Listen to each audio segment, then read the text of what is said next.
Hello friends, अगर फिर से बहुत बहुत स्वागत है आप सभी का हमारे इस यूट्यूब चैनल मेजर टारगेट पे। तो फ्रेंड्स, आज हम लोग लेके आए साइंस में क्वेश्चंस बैंक का 5वां वीडियो और इसमें हम लोग वीवीआई ऑब्जेक्टिव क्वेश्चंस को देखेंगे जो आपके मैट्रिक बोर्ड परीक्षा के लिए काफी महत्वपूर्ण है। अगर आप इस बार मैट्रिक बोर्ड परीक्षा देने वाले हैं ना, तो इस वीडियो को आप शुरू से लेकर आखिरी तक जरूर देखना। इसमें हम लोग ऐसे ऐसे महत्वपूर्ण प्रश्न को देखेंगे जो आपके प्रीवियस ईयर में बार बार पूछा हुआ प्रश्न है और आपका गेसिंग प्रश्न है और आपका इंपॉर्टेंट प्रश्न है। तो ये वीडियो आपके लिए बहुत इंपॉर्टेंट, काफी महत्वपूर्ण है। तो जल्दी से वीडियो को लाइक कर दीजिए। उससे पहले हमारे चैनल पर नए हैं ना, तो चैनल को सब्सक्राइब करके बेल आइकन को प्रेस जरूर कर दीजिएगा। तो देखते हैं आज का पहला प्रश्न। तो फ्रेंड्स देखिए यहाँ पे आज का पहला प्रश्न क्या कह रहा है कि पीतरस कहाँ से स्रावित होता है। तो दोस्तों इसका जवाब क्या होगा, आप जो है ना हमें कमेंट बॉक्स में बताना। देखिए ऑप्शन ए में आपका दिया हुआ है अग्नाशय से, बी में है यकृत से और सी में आपका दिया हुआ है छोटी आंत से और डी में आपका दिया हुआ इनमें से कोई नहीं। ये प्रश्न काफी महत्वपूर्ण है। इसका जवाब क्या होगा, आप जल्दी से जाइए और आप हमें बताना कि इसका राइट आंसर क्या होगा। अब आइए अगला प्रश्न देखते हैं। तो फ्रेंड्स देखिए यहाँ पे दूसरा प्रश्न काफी महत्वपूर्ण प्रश्न को देख रहे हैं, इसलिए वीडियो को आप थोड़ा भी स्किप नहीं कीजिएगा। देखिए क्या कर रहा है कि निम्नलिखित में से कौन मलेरिया परजीवी है। बहुत इंपॉर्टेंट फ्रेंड्स, देखिए मलेरिया परजीवी जो होगा ना आपका प्लाज्मोडियम हो जाएगा। यहाँ पे option number A right answer हो जाएगा, प्लाज्मोडियम। काफी महत्वपूर्ण प्रश्न को देख रहे हैं। अब आइए देखिए यहाँ पे तीसरा प्रश्न को देख लेते हैं। तो फ्रेंड्स देखिए यहाँ पे तीसरा प्रश्न क्या कह रहा है कि एल्युमिनियम पर मोटी ऑक्साइड की परत बनाने की प्रक्रिया कहलाती है। तो दोस्तों ये प्रश्न काफी महत्वपूर्ण है। तो देखिए जब हम लोग एल्युमिनियम के ऊपर मोटी ऑक्साइड की परत बन जाता है तो इस प्रक्रिया को हम लोग कहते हैं एरोडीकरण। यहाँ पे option number B right answer हो जाएगा। और आप हमें बताना, जब लोहे पर हम लोग परत चढ़ाते लोहे के ऊपर जंग से बचाने के लिए, तो उस प्रक्रिया को क्या कहते हैं। या फिर हम लोग जस्ते के ऊपर उसका जस्ते का लेप चढ़ाते किसी भी लोहा पर, तो उस प्रक्रिया को हम लोग क्या कहते हैं, आप हमें कमेंट बॉक्स में जरूर बताइएगा। अब आइए अगला प्रश्न देखते हैं।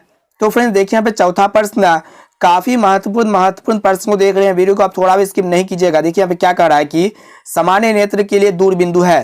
तो दोस्तों जो सामान्य नेत्र होता है ना, नॉर्मल आंख होता है, उसके लिए जो सामान्य दूरी होता है वो आपका 25 सेंटीमीटर होता है। कितना होता है, 25 सेंटीमीटर। यहाँ पे option number B right answer हो जाएगा, 25 सेंटीमीटर। तो दोस्तों आप हमें बताना निकट बिंदु क्या होता है सामान्य नेत्र के लिए और दूर बिंदु क्या होता है। आप हमें इसका जवाब जल्दी से जाइए और कमेंट बॉक्स में बताना। अब आइए अगला प्रश्न देखते हैं। तो फ्रेंड्स देखिए यहाँ पे पांचवा प्रश्न क्या कह रहा है कि कौन सी गैस वैश्विक उष्णन के लिए उत्तरदायी है। तो देखिए यहाँ पे कार्बन डाइऑक्साइड गैस है या फिर ऑक्सीजन है या फिर नाइट्रोजन है। यह प्रश्न काफी महत्वपूर्ण है। तो देखिए आप लोग जानते होंगे जो ग्रीन हाउस गैस होते हैं, गैस के ग्रह के वातावरण या जलवायु के परिवर्तन और अंत भूमंडलीय उष्मीकरण के लिए उत्तरदायी होते हैं। और इनमें से सबसे ज्यादा उत्सर्जन जो गैस होता है कार्बन डाइऑक्साइड गैस होता है। यहाँ पे option number A right answer हो जाएगा, कार्बन डाइऑक्साइड। कार्बन डाइऑक्साइड के बाद आता है आपका नाइट्रस ऑक्साइड, मीथेन आता है, क्लोरोफ्लोरोकार्बन आता है। तो ये सब गैस आते हैं। लास्ट में आता है ओजोन। अब आइए अगला प्रश्न देखते हैं। तो फ्रेंड्स देखिए यहाँ पे हमारा जो छठा प्रश्न है, इसको भी ध्यानपूर्वक देखिएगा। क्या कर रहा है कि कौन सा अजैव निम्न कणीय कचरा है। तो दोस्तों अजैव निम्न कणीय कचरा का अर्थ होता है जो मिट्टी में अपघटन नहीं होता है, यानी कि जो मिट्टी में पूरी तरह से नहीं मिलता है। तो देखिए अब देखते हैं कि कौन कौन मिट्टी में मिल जाता है अच्छा तरह से, पूरी घटन से उसका अपघटन हो जाता है, उसमें सूक्ष्म जीव पकड़ लेते हैं। जैसे कि टिश्यू पेपर देख लो, ये टिश्यू पेपर क्या होता है कि ये मिट्टी में अपघटित हो जाते हैं। केले का छिलका भी होता है ना, मिट्टी में बढ़िया तरह से अपघटित हो जाते हैं, इसलिए हम लोग इसको कहते हैं जैव निम्न कणीय। लेकिन अजैव निम्न कणीय क्या होता है कि जो मिट्टी में अच्छी तरह से अपघटित नहीं होता है। तो यहाँ पे हमारा option number C right answer हो जाएगा, थर्माकोल। अब आइए अगला प्रश्न देखते हैं। तो फ्रेंड्स देखिए यहाँ पे सातवां प्रश्न काफी महत्वपूर्ण प्रश्न को देख रहे हैं, इसके लिए वीडियो को आप थोड़ा भी स्किप नहीं कीजिएगा। देखिए यहाँ पे क्या कर रहा है कि निम्न में से किस लेंस की फोकस दूरी धनात्मक होती है। तो दोस्तों यहाँ पे जो है ना उत्तल लेंस की फोकस दूरी क्या होता है, धनात्मक होता है। यहाँ पे option number B right answer हो जाएगा, उत्तल लेंस की फोकस दूरी क्या होता है, धनात्मक होता है। और आपसे पूछेगा कि किस लेंस की फोकस दूरी ऋणात्मक होता है, तो वहां पे आपका हो जाएगा अवतल लेंस। तो अब याद रखना कि किस लेंस की फोकस दूरी ऋणात्मक होता है, अवतल लेंस, और किस लेंस की फोकस दूरी धनात्मक होता है, उत्तल लेंस। तो यहाँ पे हमारा option number B right answer हो जाएगा। अब आइए अगला प्रश्न देखते हैं। अब आइए देखिए यहाँ पे आठवां प्रश्न, ये भी प्रश्न काफी महत्वपूर्ण है कि समांतर क्रम में संयोजित प्रतिरोधों की संख्या घटने के उपरांत संयोजित प्रतिरोधों का कुल प्रतिरोध क्या होता है। यानी कि जब भी समांतर क्रम में संयोजित करते प्रतिरोधों को और घटने के उपरांत में जब संयोजित प्रतिरोधों का कुल प्रतिरोध क्या होता है, घटता है या फिर बढ़ता है या फिर आपका अपरिवर्तित रहता है। और डी में आपका दिया हुआ है इनमें से कोई नहीं।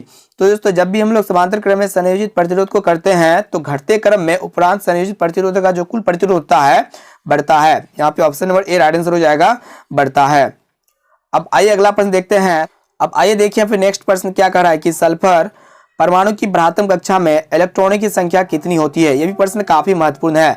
तो दोस्तों जब भी किसी परमाणु का बृहत्तम कक्षा में इलेक्ट्रॉनों की संख्या पूछे ना तो सबसे पहले आपको जानना होता है कि उस तत्व का परमाणु संख्या कितना होता है। तो दोस्तों जैसे सल्फर है ना, सल्फर का परमाणु संख्या 38 होता है। और आप सभी को पता होगा जो पहला कक्षा में जो परमाणु होता है ना 2 इलेक्ट्रॉन्स होता है, और दूसरा कक्षा में जो परमाणु यानी कि इलेक्ट्रॉन्स होता है यानी कि इसमें 8 इलेक्ट्रॉन रहता है। कितना रहता है? 8। उसके बाद तीसरा कक्षा में जो रहता है ना 16 रहता है। कितना रहता है? 16। और चौथा कक्षा में कितना भरा जाएगा ये आप सभी को बतलाना है दोस्तों। तो देखिए पहला कक्षा में 2 इलेक्ट्रॉन हो गया, उसके बाद दूसरा कक्षा में आपका हो गया 8 इलेक्ट्रॉन, फिर तीसरा कक्षा में 16 इलेक्ट्रॉन। तो यहाँ पे ऐड कीजिए, 8 2 16 हो गया, 16 16 32 हो गया, यानी कि 16 16 32 हो गया। तो आपका चौथा कक्षा में कितना इलेक्ट्रॉन भरा जाएगा? 6 इलेक्ट्रॉन भरा जाएगा, जो कि यहाँ पे option number C right answer हो जाएगा, 6। अब आइए अगला प्रश्न देखते हैं। अब आइए देखिए हमें 10वां प्रश्न क्या कर रहा है कि ग्लूकोज के एक अणु में ऑक्सीजन के कितने परमाणु होते हैं। यह भी प्रश्न काफी महत्वपूर्ण है। तो दोस्तों देखिए ग्लूकोज का सूत्र होता है ना आपका C6 होता है, H12 और O6 होता है। तो यहाँ पे क्या बोला गया है कि ग्लूकोज के एक अणु में ऑक्सीजन के कितने परमाणु है। तो देखिए यहाँ पे ऑक्सीजन में कितना टोटल परमाणु है? 6 परमाणु है। तो यहाँ पे option number B right answer हो जाएगा, 6। अब आइए अगला प्रश्न देखते हैं। अब आइए देखिए अपने नेक्स्ट प्रश्न। ये भी प्रश्न काफी महत्वपूर्ण है कि नई चिन्ह परिपाटी के अनुसार दर्पण के सामने रखे बीम की दूरी ली जाती है। तो दोस्तों चिन्ह परिपाटी के अनुसार या फिर नई कार्तीय चिन्ह परिपाटी के अनुसार दर्पण के सामने जब भी प्रतिबिंब की जो दूरी ली जाती है ना वो हमेशा ऋणात्मक ली जाती है। यहाँ पे option number B right answer हो जाएगा, ऋणात्मक। अब आइए अगला प्रश्न देखते हैं। तो फ्रेंड्स देखिए यहाँ पे नेक्स्ट प्रश्न, ये भी प्रश्न काफी महत्वपूर्ण है कि कवक में पोषण की कौन सी विधि पाई जाती है। तो दोस्तों जो कवक होते हैं ना, कवक जो होते हैं, कवक पौधे या जानवरों के आसपास के पोषक तत्वों को अवशोषित करता है जो जीवित या मृत हो सकते हैं। तो यहाँ पे हमारा option number A right answer हो जाएगा, मृत जीवी। अब आइए अगला प्रश्न देखते हैं। अब आइए देखिए यहाँ पे, इसको ध्यानपूर्वक देखिएगा, ये भी काफी महत्वपूर्ण है कि निम्न में से कौन सा पद विद्युत परिपथ में विद्युत शक्ति को निरूपित करता है। तो फ्रेंड्स ये प्रश्न काफी महत्वपूर्ण है। तो देखिए विद्युत शक्ति जो होता है ना, P बराबर जो फॉर्मूला होता है आपका I²R होता है। क्या होता है? I²R। तो यहाँ पे जो है ना हमारा ऑप्शन नंबर ए में है, यहाँ पे option number A right answer हो जाएगा। अब आइए अगला प्रश्न देखते हैं। तो फ्रेंड्स देखिए यहाँ पे 14वां प्रश्न, ये भी काफी महत्वपूर्ण है, इसको ध्यानपूर्वक देखिएगा। क्या कर रहा है कि निम्न में से कौन सा अंग संवेदग्राही नहीं है। तो देखिए संवेदग्राही अंग क्या क्या होते हैं और कौन नहीं होते हैं। तो यहाँ पे देखिए कान एक प्रकार का संवेदनग्राही अंग है और आग भी एक प्रकार का संवेदनग्राही अंग है। लेकिन ये भी जो है ना सी में दिया हुआ है नाक भी एक प्रकार का संवेदनग्राही अंग के उदाहरण होते हैं। लेकिन ये दिमाग जो होते हैं, ब्रेन जिसको कहते हैं, ये संवेदनग्राही अंग के उदाहरण नहीं है। इसीलिए यहाँ पे option number D right answer हो जाएगा, दिमाग। अब आइए अगला प्रश्न देखते हैं। अब आइए देखिए हमें 15वां प्रश्न, ये भी काफी महत्वपूर्ण है कि निम्न में से उत्तम ऊर्जा स्रोत कौन सा है। तो दोस्तों उत्तम ऊर्जा स्रोत क्या होगा? कोयला होगा या फिर लकड़ी होगा या फिर पेट्रोलियम होगा या फिर आपका बायोमास होगा। ये प्रश्न काफी महत्वपूर्ण है आपके मैट्रिक बोर्ड परीक्षा के लिए। तो दोस्तों उत्तम ऊर्जा के स्रोत जो होते हैं ना, बायोमास होते हैं। यहाँ पे option number D right answer हो जाएगा, बायोमास। अब आइए अगला प्रश्न देखते हैं। देखिए यहाँ पे 16वां प्रश्न, इसको ध्यान से देखिएगा। क्या कह रहा है कि कौन अंतःस्रावी और बाह्यस्रावी ग्रंथि जैसा कार्य नहीं करता है। तो देखिए यहाँ पे आपसे बताना है कि कौन जो है ना अंतःस्रावी और बाह्यस्रावी दोनों ग्रंथि जैसा कार्य नहीं करता है। तो देखिए यहाँ पे हमारा option number C right answer हो जाएगा, अंडाशय।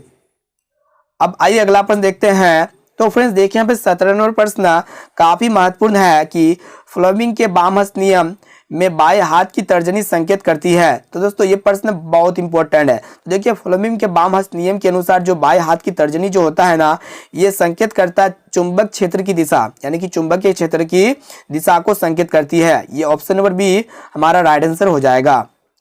अब आइए अगला प्रश्न देखते हैं। तो फ्रेंड्स देखिए यहाँ पे 18वां प्रश्न काफी महत्वपूर्ण है कि किस दर्पण का उपयोग सामान्यतः वाहनों का पार्श्वपक्ष दर्पण के रूप में किया जाता है। तो देखिए यहाँ पे पार्श्वपक्ष दर्पण का अर्थ होता है साइड मिरर। तो देखिए साइड मिरर के रूप में कौन सा दर्पण का उपयोग हम लोग करते हैं? उत्तल दर्पण। यहाँ पे option number C right answer हो जाएगा, उत्तल दर्पण। उत्तल दर्पण का उपयोग हम लोग साइड मिरर के रूप में इसलिए करते हैं क्योंकि ये प्रतिबिंब को छोटा कर देता है और आपका प्रतिबिंब जो बनता है बहुत छोटा बनता है और आपका जो बनता है ना सीधा बनता है। यहाँ पे option number C right answer हो जाएगा, उत्तल दर्पण। अब आइए अगला प्रश्न देखते हैं। अब आइए देखिए यहाँ पे 19 प्रश्न, ये भी काफी महत्वपूर्ण है कि किस रंग का तरंग दैर्ध्य सबसे बड़ा है। तो दोस्तों तरंग दैर्ध्य जो होते हैं ना, सबसे बड़ा का अर्थ होता है सबसे अधिक। तो यहाँ पे लाल रंग का जो तरंग दैर्ध्य होता है सबसे अधिक होता है। यहाँ पे option number A right answer हो जाएगा, लाल। और देखिए सबसे तरंग दैर्ध्य कम किसका होता है? बैंगनी रंग का होता है। अब आइए अगला प्रश्न देखते हैं।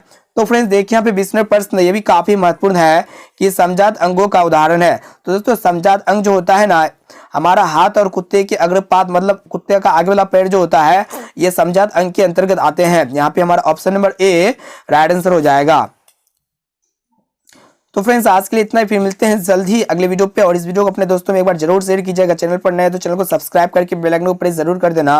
और अभी तक वीडियो को लाइक नहीं की तो प्लीज वीडियो को लाइक जरूर कीजिएगा। तो दोस्तों आज के लिए इतना ही, फिर मिलते हैं जल्द ही अगले वीडियो पे।